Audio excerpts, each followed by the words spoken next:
Assalamu alaikum dear students, hope you are doing well.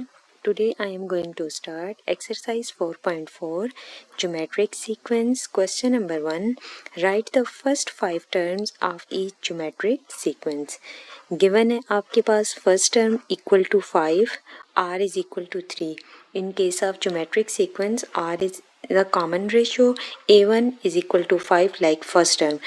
General formula an is equal to a1 r की power n minus one. n आपके पास क्या है? Total number of terms. Right the first 5 terms of each geometric sequence.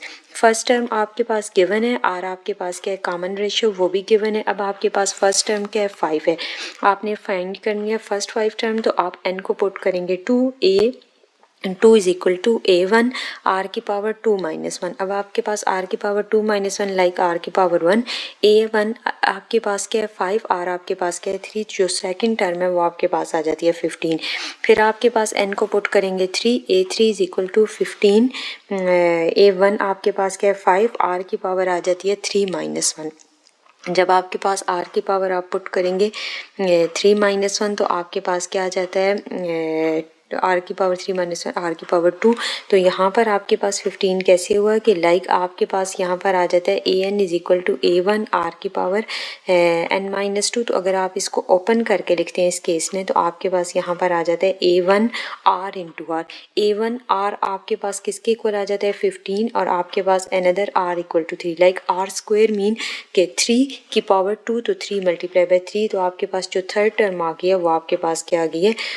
45. यहाँ पर आपके पास ऐसे आ गया है कि जो फर्स्ट टर्म है वो आपके पास है 5 मल्टीप्लाई आपके पास 5 मल्टीप्लाई, और यहाँ पर आपके पास आ जाता है 3 का स्क्वायर लाइक इक्वल टू.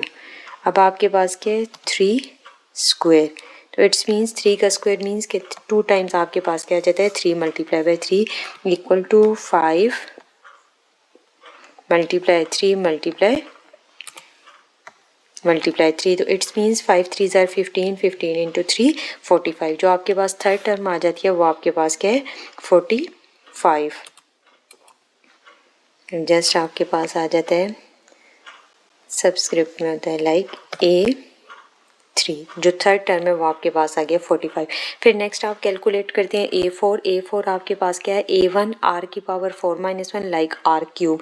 अब आपके पास a1 r आपके पास क्या है? a1 r square into r. तो a1 r स्क्वायर आपके पास किसके इक्वल आया हुआ है? ऑलरेडी आपने कैलकुलेट किया 45 इंटू 3 135. जो फोर्थ टर्म आ गई है वो आपके पास क्या आ गया? 135. और जो फिफ्थ टर्म है वो आपके पास क्या आ गया? 135 इंटू 3 405. आपके पास ज्योमेट्रिक सीक्वेंस के केस में जो आपके पास गिवन सीक्वेंस है, इसमें आपके पास रेशियो जो आनी चाहिए वो आपके पास क्या आनी चाहिए?